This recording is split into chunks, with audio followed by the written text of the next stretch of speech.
একটা মুভি দেখছিলাম বুঝছেন, ওটা মধ্যে ডিপ জল বলতো যে সানডে মানডে ক্লোজ করে দিবে, বুঝছেন না? আমরা এই সানডে মানডে আবার দেখলাম এতদিন পরে ছাত্ররা সানডে মানডে ক্লোজ করতেছে। পুলিশকে নিষ্ক্রিয় কেন দেখা যাচ্ছে এটা আমি তো আসলে দূরের থেকে বেশি বলতে পারবো না, আমি আমার ধারণাটা বলি। দেখেন এই যে ঘটনাটা হচ্ছে, যেমন আমি একটা স্টুডেন্টের কথাই বলি, যে একটা কলেজে দুইটা কলেজের স্টুডেন্টরা একত্রিত হয়ে আরেকটা কলেজে অ্যাটাক করলো। 12তলা ভবন কিন্তু কলেজটা দেখেছে কিনা আমি জানি না, আমার দেখার সৌভাগ্য হয়েছে। দেখতে অসাধারণ কলেজ, একটা কলেজ 12তলা উঁচু, মানে অনেক মানে বড় স্পেস নিয়ে আর কি।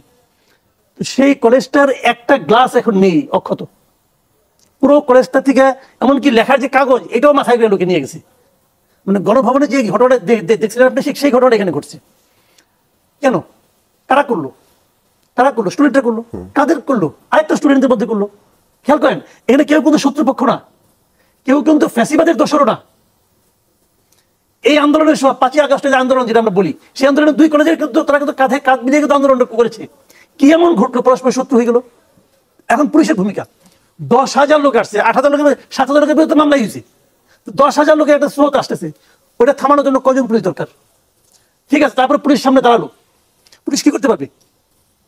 পুলিশ গুলি করবে, অমুক করবে, তমুক করবে। যদি কোনো পুলিশ মারা যায় তার বিচার হবে? কোনো গ্যারান্টি আছে? কি হয়েছে গত এই আন্দোলনের পর? আমরা গত কয়েকদিনে কি দেখেছি, যে যদি মানে এদের হাতে যদি কেউ মারা যায় তার কোনো বিচার হবে না, এই ধরনের কথা বলা হয়েছে না ভাই? হয়েছে তো, সেটা তো হয়ে গেছে, ওই 1 মাসের কথা।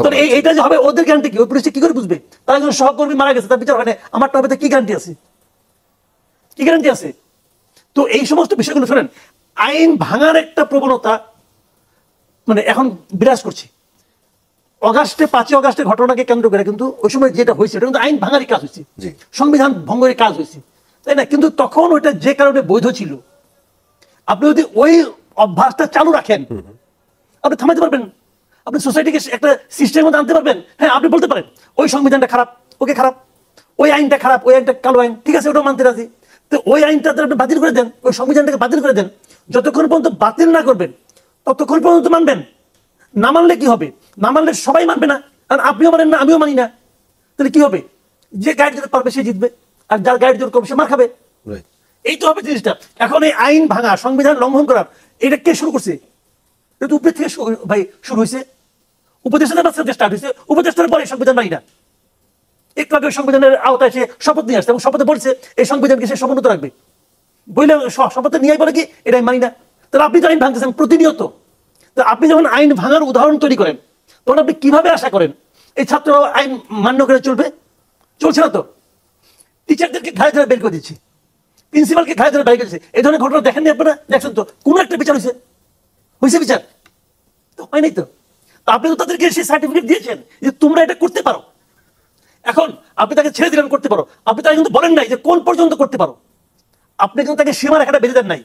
এখন তারা মনে করছে আমি স্টুডেন্ট, আমি সব পারি, আমি হাসপাতাল ভাঙতে পারি, আমি ফেরার পথে সরোয়ার্দী হাসপাতালে অ্যাটাক করতে পারি, আবার সরোয়ার্দী হাসপাতাল সরোয়ার্দী কলেজে অ্যাটাক করতে পারি, কবি নজরুল অ্যাটাক করতে পারি।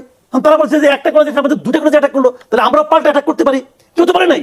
আচ্ছা, সানডে সুপার সানডে তারা কিন্তু ডিক্লেয়ার করছে আমরা সানডেতে যাবো, যে ঘেরাও করে মারবো বলছে, কিন্তু কেউ থামায় নাই কেন?